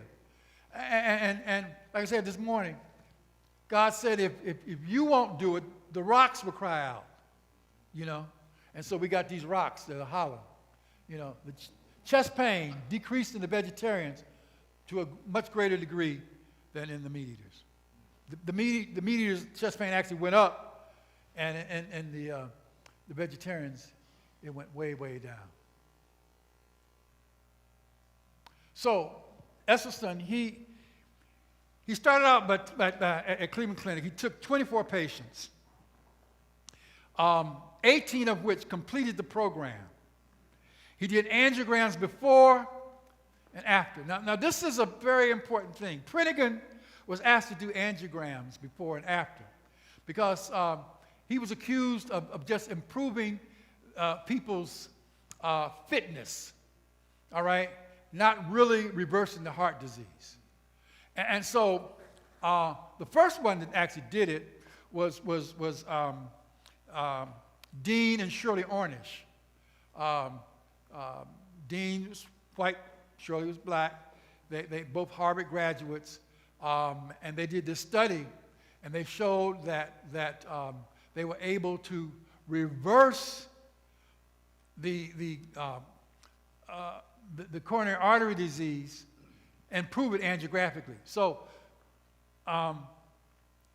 Esselstyn did the same thing. He took the 24 patients, he put them on his program. Some of them were so sick they couldn't walk across the room without chest pain, all right? Couldn't walk across the room without chest pain. And yet in 2 weeks, many showed a significant drop in the cholesterol, and in just 2 weeks. There's one lady, she really was is really funny. Her heart doctor sent her to Esselstyn. And when Esselstyn went over the program, she said, "There's no way I'm doing this. Chocolate is my favorite food." And so she left, and she went back to her doctor and told her doctor that she wasn't doing that program. He said, "No problem. Just get you a rocking chair, and you know, because you're gone." As she left the doctor's office, she and her husband, she said to her husband, "When we got married, we had almost nothing. Now there's almost nothing that we want or need that we don't have. If you think I'm going to die and leave that to another woman, you got another thought coming." And she went back to Esselstyn, got on this program, and she's one of his star pupils, you know.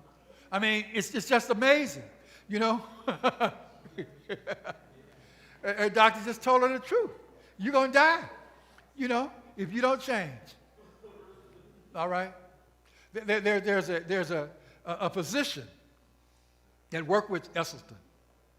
And he had disease in one of the vessels that you could not reach to clear out. And so, you know, he was told basically, he was about in his 40s, that he was going to die. So Esselstyn went to his house. Said, "Look, man, you know about my program. You got to get on the program." So he got on the program. And Esselstyn took, I don't think I have the pictures, but he took pictures of his arteries. No, I don't have them. He took pictures of his arteries before and after. When he got his after pictures, he went to Esselstyn's office and closed the door and started crying. He said, "You saved my life."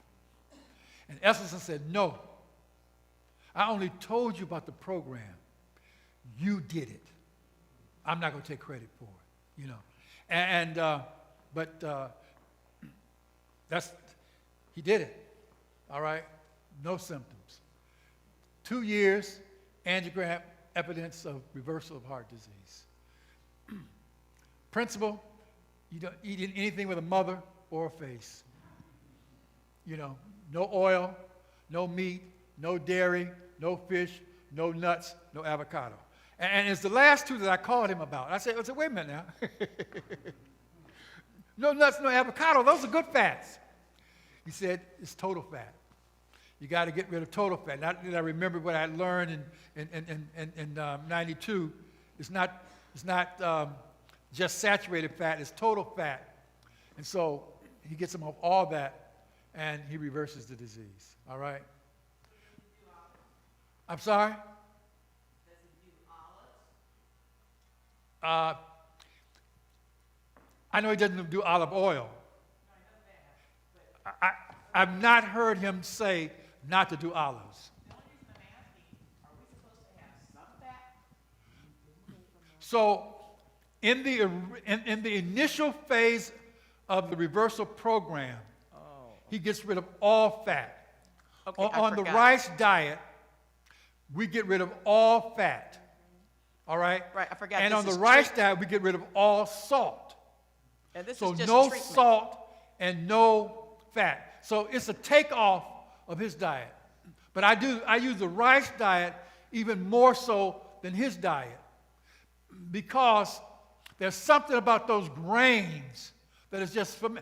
I basically use his diet just about all my life, all my practice. But the rice diet I use, which to me goes even further along. All right. So, about 4 million, more than 4 million people around the world follow this diet or similar diet without heart disease. So it's not that it's so bad, it's just that we're not used to it. And the number may be decreasing because America is trying to put its influence all over. And we say that when you eat like an American, you die like an American. All right? And so there are a lot of good things that we should be carrying. Diet is not one of them. All right? I did a show 2 weeks ago, I guess it was. This doctor, she practices here and she practices in Africa. And so I wanted to know what was the difference in the patients. What was the difference in their attitude? What was the difference in the diet? And she said basically most of the Africans initially wanted to follow the traditional things, the things that their parents did, that their grandparents did. But some of them, especially as they would get more education, as they would move to the city, they would start following more of the Western diet. And when they did that, they started getting the Western diseases. All right? As I mentioned this morning, studies are done in Kenya. When I was doing my piece on hypertension, I checked this out. Folk were living into their 90s and 100s with normal blood pressure. Men, normal blood pressure. All right? Now, why is this significant? Because hypertension is the number one cause of death and disability in the world. All right? And so if you can go all of your life with normal blood pressure, you're doing well.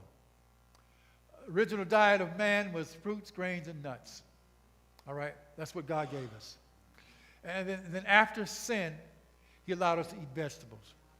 And I tell people that at least as I understand it, as we understand it, vegetables are repairers. The fruits are cleansers. And so before sin, there was no need for repair. But after sin, we needed the repair. And so God, in his mercy, and God is merciful, in his mercy, he gave us what we needed. And if we just are willing to trust him, I tell folks, we got to trust him when we can't trace him. You know, somebody asked me one time, why do you believe in God? I said, because I need somebody who can see around corners. I said, I can see pretty good straight. But I need somebody who can see around corners.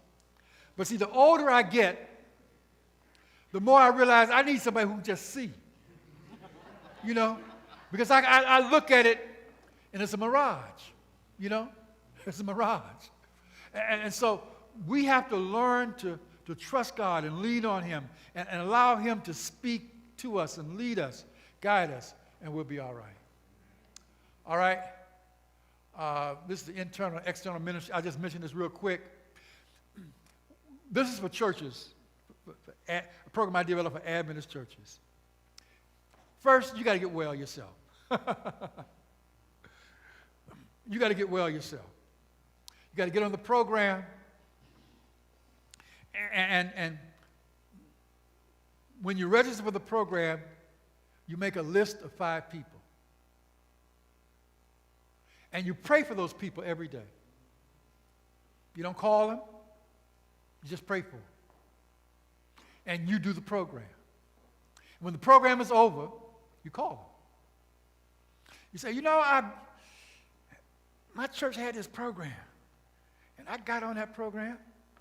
You know, child, we've been talking about my diabetes. That thing is gone. I lost 20 pounds, and my husband said I'm so fine. You know, we getting ready to start another program. You think you may be interested?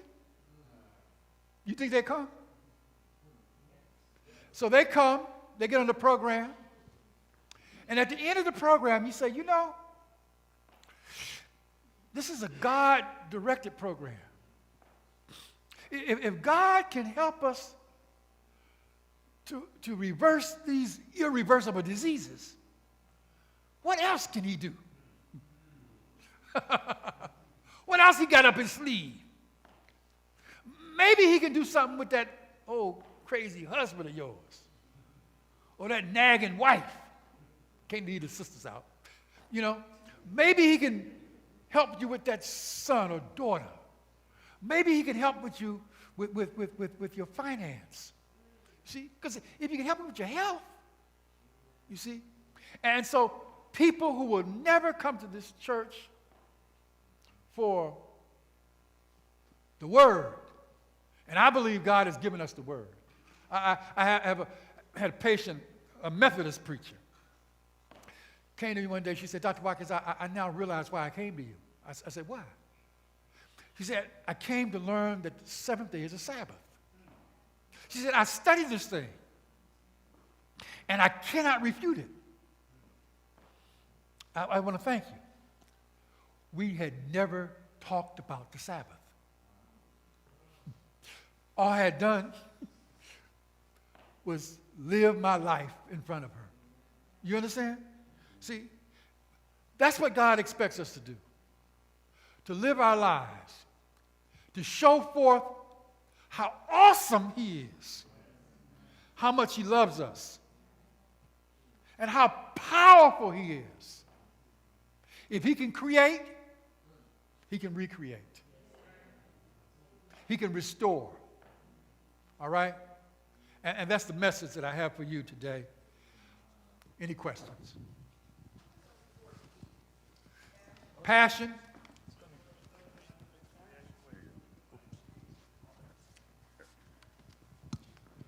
Could you repeat the 4 P's? The 4 P's is, what is your passion? What is God's purpose? A written plan, and the implementation or production of that plan. It's funny, I presented my program to this professor at Johns Hopkins. He's very interested in my diabetes program. And I said, well, you know, we can't just go with behavior. We gotta hit them, the emotions and their thinking. I said, I got these 3 P's, but I want a 4th one for implementation. He said, production. I said, I got it. So that's the 4 P's. What is your passion? What is God's purpose for your life? I tell people, don't tell God, ask him. He can speak for himself. All right? And if you ask God, he will tell you. He ain't trying to keep no secrets. And then a plan, a written plan. And then the implementation or production of that plan. And I also tell folk that see, if you're dumb, it don't matter. You know, you can just go around and do nothing, and it won't bother you. But the smarter you are, the more trouble you get if you don't implement. All right? If you don't produce. Because, see, we were created to be producers. All right? And if you don't produce, you're going to get sick. You're going to get depressed. You're going to lose desire to do. You just wonder, why did I don't feel like doing nothing? You know? I just want to watch TV. I ain't got nothing against watching TV for a minute. You know, when the playoffs come. But other than that, I used to watch news 5 hours a day. I said, this is crazy. It's crazy. All they're doing is saying the same thing, and they ain't doing nothing. Ain't none of them doing nothing. So, at any rate. So that's the 4 Ps. All right. Any other questions? I have a statement. About 10 years ago, Hans Deal was in the area. He would fly in from California and go to Ohio University. And we had him do a presentation. In the evening, we had a very small setting for Vespers just outside. And I asked him the question, how old are you? And he was reluctant, but eventually he said 67 at the time. And I asked him, what are you going to do with your program when you retire? And he said, I've already gone to Loma Linda and offered it because he said, I've been doing it for 30 years. I've had over 50,000 people in the CHIP program. And he said, they told me we're in the business of treating, not curing. And he said, if we bought it, we would shelve it. So he sold it to an Australian company, Australian or New Zealand, and he would come in to Ohio University, and they were kind of beefing it up because his was a homegrown program that I went through, and it did help. It was a very good program. Case in point to what you said this morning about a lot of these universities should take Adventists off the hospital because they don't want to cure people. They don't believe. Yes. There's a guy at Loma Linda, my nutritionist was telling me that who believed in the health message, and other doctors would laugh at him.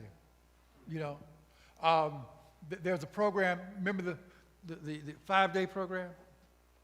Mm-hmm. Stop smoking. Stop smoking program. Was it 7 days stop smoking? I think it was 7 days, and then it went to 28 days or something like that. I used to teach it all the time. So they were having one of the, well, he wasn't one. He was the medical director for North American Division. And they were having a stop smoking program at, it was still CUC at the time. And he asked me if I would present. Well, it turned out that I was the only one, Loma Linda was there, a whole bunch of folks were there.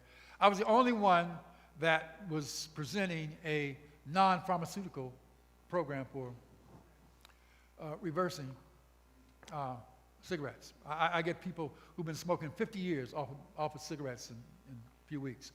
And so in preparation, you know, I always like to do my little research. In preparation, I went on looking for this stop smoking program. And because I used to have the booklet and all, because I used to teach it all the time, but I couldn't find my materials. And so I went online. And what I found out was the Adventists had sold the program to the Catholic Church. If you don't believe me, check it out yourself. Go find out where the stop smoking program is. They sold it to the Catholic Church. You know, we don't believe. That's why it's important for us as individuals, you know. God is not saving a church. He's saving individuals. And I'm an Adventist till I die. You understand? But I don't look to them for anything. I look to God. All right? I'm enjoying these Sabbath school lessons. Every day, they're good. There was a time I wouldn't read them because they were so shallow and, you know, but now they've been very good the last few years. But a lot of stuff I just don't look to them for because it's, you know, but I am proud to be an Adventist. All right? Because I am who I am, I think to a great degree because of the Adventist church. Amen. All right? And so we have to be aware. One of the guys, patient of mine, he's so upset with some of the principles. I gave him Bible studies. He came into church. He's so upset with some of the principles that he sees. I said, you know, I don't get hung up on that. I said, I don't get hung up on that, you know. Christ never left the church. Amen. Now, he spoke against it. And if you really read what Christ said to the political and religious leaders of his day, you're white sepulchres, you know. You're this, you're that. I mean, he beat them up, but he never left the church. So I believe it's my job, your job, to recognize that the devil is a roaring lion seeking. But if we are willing to put our hands in his hands, he will not win.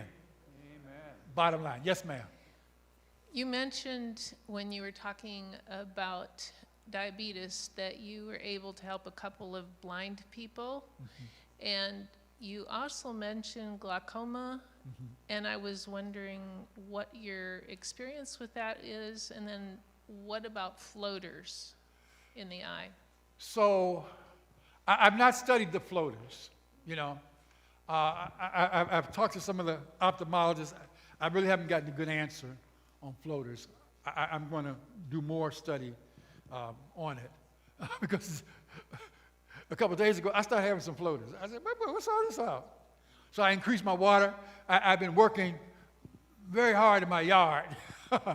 So maybe I said I got over dehydrated. I don't know. I drank the water and the floaters seemed to go away. So I'm going to do more research on that. You feel free to give me a call and I should have an answer for you.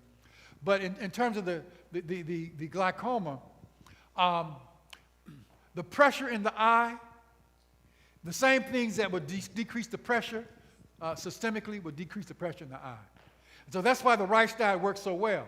You know, on the rice diet, I tell folks, look, if you're not willing to call me, you can't go on the rice diet. Because your blood pressure is going to come down so fast. All right? And if you're on medications, we got to get you off those medicines. And we do it in an orderly. I tell folks, my name is Dr. Watkins. And so, you know, I don't do things recklessly. I'm crazy, but I ain't crazy. You know what I mean? You know, I take what I do very seriously. And the rice diet is going to bring the pressure down. It will also bring the pressure in the eye down. But it does more than just bring the pressure down. It literally changes the end organ. Like I have a lady, she had a thyroid, 19 centimeters. I tried all kinds of stuff. That thing just kept growing. So when I found the rice diet, because the first guy that came to me, or one of the first ones, his congestive heart failure was so bad, those of you who are in medicine, he had an ejection fraction of 15. Now, the normal ejection fraction should be 60, 65. And you shouldn't be less than 50. He was 15. When he went to the emergency room, they put this vest on him. They sent him to his cardiologist. Somebody said he may need open heart surgery. He said, no, I'm going to Dr. Watkins. He used to be my patient. You know, I was helping with weight loss. And then pizza got him. And he fell out. He didn't come back for a while. But when he got sick, he came back. I put him on the rice diet. 2 weeks on the rice diet. He called me up. I was just leaving church. He said he had this chest pain. And they had put the vest on him so that it would shock him if his heart became irregular. The vest went off. So he said, what should I do? I said, you go to the emergency room. Call the ambulance, go to the emergency room. I said, I believe that you're having chest pain because you're scared. And the vest went off because you lost all that weight in those 2 weeks. I said, but I'm not trying to fight your wife. So call the ambulance and go to the emergency room. So when he went to the emergency room, they said that his heart, he said, your doctor was right. Your vest needs to be changed. And your heart, which was above normal in size, is now at the upper limits of normal. So it's still large, but it's within normal limits. 2 weeks later, he called me up. This time it was on a Friday night. And he's worried about his, I put him on no salt, right? So he's worried about his electrolytes. I said, well, I'm pretty sure your electrolytes are fine, but, we don't take your insurance. I don't want you to run up a bill. Go to the emergency room and have them do your blood work. So when he goes to the emergency room, he takes a picture. I got it on my old camera, my old phone. He takes the picture because the doctor said your heart, just after 1 month, is normal in size. Now, we had cut his medicine in half after the first 2 weeks. In a month, he was off all medication. He wrote me this long, after a few months, this long thing. It seemed like he was crying, thanking me so. Because he said, I'm walking an hour and a half every day. I'm on no medication. I lost all this weight. I feel great. So I saw that it worked on other organ systems. And so I called this lady up. I said, I want you to come in. I want to put you on this program. I said, shut up and come on in here. Now this lady, she had come to me for hypertension initially. And I got her walking. I said, I want you to walk an hour a day. And she did. And then but the pressure wasn't coming down enough. I said, I want you to walk an hour and a half a day. Well, I can't, Dr. Watkins. I said, why? Because my hair. I said, whatever you did for the first hour, do it for the hour and a half, and get out there and walk. And so she did, and the pressure came down. So I put her on this program, and I measured her thyroid. It was 19 centimeters. I brought her back in 1 week. Normally, I bring them back in 1 month. I brought her back in 1 week. I measured it again. It had gone from 19 centimeters to 11 centimeters in 1 week. All right? No, 13 centimeters in 1 week. I brought her back the next week. It had gone to 13 centimeters. I learned later that the reason it only went 2 centimeters the second week because she had cut back on the program, But it's clear that this thing works on all organ systems. Kidneys, bam. This is one of my patients. He had coronary artery disease.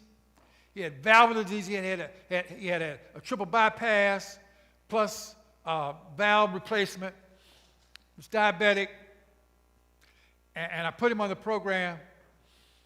And he called me up. I told him to go to the cardiologist and have him adjust his medication. But he didn't do it. He calls me up and said, Dr. Watkins, I'm all dizzy. And this is after about a week on the program.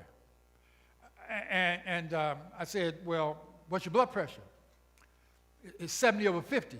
I said, get in here, boy. I cut his medicines back. I called the cardiologist. Told him what I did. He said, fine. The only one I wouldn't cut back on is the blood thinner. But the rest of them, cut him back. Got him off the medication. And then he disappeared. So his wife came in to see me. I said, your husband sent it again? She said, yes. So I called him up. I said, man, what's wrong with you? Because he's a very nice guy, very nice guy. Called him up. All right, doctor. All right. So he got back on the program, started getting better. Then he disappeared again. I called him up again. And I did some blood work. I said, man, your kidneys are starting to fail. You only have a window of time. You got to decide what you're going to do. He calls me up. He said, Dr. Watkins, I've decided I'm going to go ahead and let him do the shunt and do the dialysis. I said, okay. Because see, I tell my patients, I'm not your boss. You pay me, I don't pay you. You're my boss. So I don't tell you what to do, I just advise. A couple weeks later, he calls me up, almost in tears. I should have listened to you, Dr. Watkins. This is a terrible decision. And shortly after that, he was dead. You know, he didn't have to die. He chose to die because he was not willing to take control of his life. And unfortunately, that happens more often than I like to talk about, you know. And that's why this sermon. Yes, was this someone? Yes. What role does okra play in cholesterol absorption? I can't give you a specific answer on that. I will tell you I'm not the biggest fan of okra. And probably, you know, the slime got me.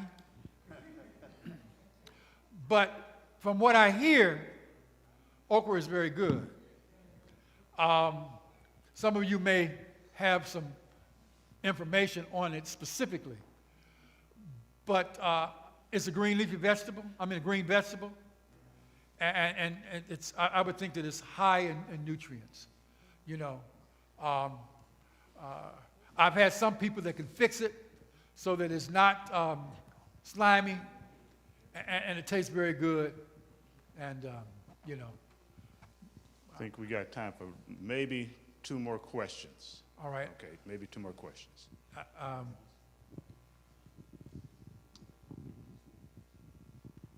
So I drink celery juice every day. Is that good for you? What's that? I drink celery juice Oh, yes. every day. Is that good for you? Yes, celery juice is very good. Okay. It's one of the key juices I recommend on my cancer protocol. Celery juice gives you natural sodium. It's a diuretic. Celery juice is very good. So, and it has many, many other minerals in it too. So I highly recommend that. 1 more question. Or no more. Have you heard of the 28 days juice cleanse, and do you agree that that is good for our health? So on my fasting program, I say cleanse, but it's really a fasting program. It's a liquid diet, a modified juice diet, and I like it. I generally recommend 10 to 14 days, but I've had people to do up to 90 days on the program, and they did very, very well on the 90 days. If you are taking in fresh juices, you'll do very well. You know, on my cancer patients, before I start using the rice diet, well, I still do the juicing. I have my cancer patients drinking 10 to 13 glasses of juice a day. All right? Now, on the rice diet, I still have them drinking that, but in addition to that, I have them on the rice. Before, it was almost all raw, you know, in the form of juices. Why juice? A glass of carrot juice contains about 4 to 6 carrots, all right? For those of you who drink carrot juice, you know, you're not going to sit down and eat 4 to 6 carrots. You're surely not going to do it 10 to 13 times a day, all right? And so, but you can do it, you can juice it. And I've had many people to do it. You don't start out that high, but you work up. And so it works, you know. So the raw, a fasting program is excellent. I believe that all people need to fast at least once or twice a year, you know, regardless of your diet. Yes, sir. Quick question. I was told that, well, you hear from sources, you drink a lot of carrot juice, it makes your skin orange. Is that true? Well,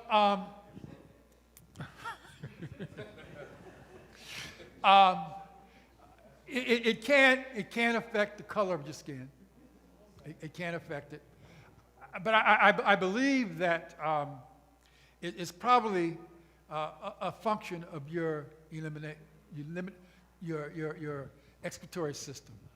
Once your liver is functioning properly, once you're eliminating, breaking things down, then I think that problem doesn't exist. I put all of my cancer patients on a juice program. I used to do 4 to 8 glasses, but Dr. Lorraine Day, another Adventist physician out in California, she recommended the 10 to 13. When I start doing that, I say, I don't say that I cure anybody, but my patients just don't die.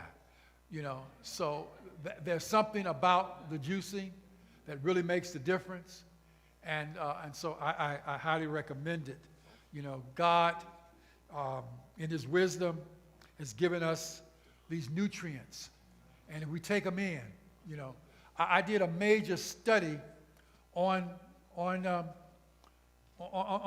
juicing and the raw, and it's amazing what raw will do, and it's amazing what cooking will do to foods in a negative way. And so we have to use the principles that God has given us, and we'll get well. And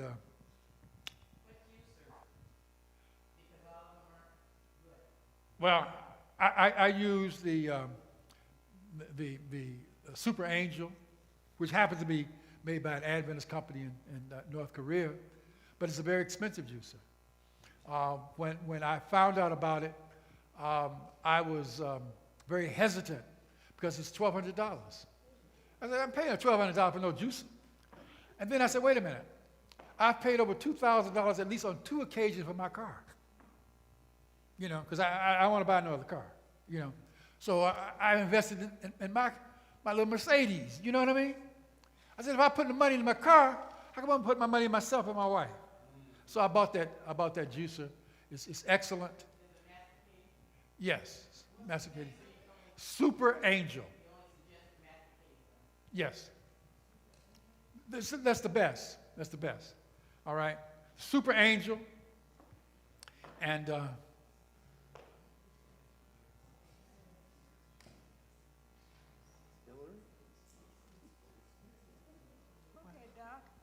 I would like to ask a question. yes. Because instead of juicing vegetables, carrots, and fruits, sometimes I blend them up. And I just drink the blend up juice. That's fine. Okay too? That's fine. And in some ways, there's some advantages of that. I recommend a combination, because when you juice, it's absorbed faster. All right? It's almost like an IV. And if you need those nutrients, you get them real quick. Whereas when you basically doing a smoothie, you're getting all the fiber and everything. But it goes through the normal digestive process. It's not rapid, but you're getting a lot of nutrients. And so I use a combination. All right? Okay. We want to thank Dr. Watkins for being here today. I'm going to sleep real good on that plane. And thank you guys for coming out. And I think that's it. Have a good evening. Oh, let's stand. Let's stand and have a word of prayer. Oh. Father in heaven, we are grateful that you have been here this weekend. We are grateful for the things that we have learned that you want us to know, and we pray that it will just not be in our ears, but we will make the changes necessary so we can improve our health and be the people you intended us to be. Thank you so much for your love for us, your mercy, and thank you so much for your grace. We pray that everyone will have We pray that you would give everyone your traveling mercies going home so that they can get there safely. And we pray for the coming week that decisions will be made to change our diets. Thank you for everything you do for us. In Jesus' name, amen.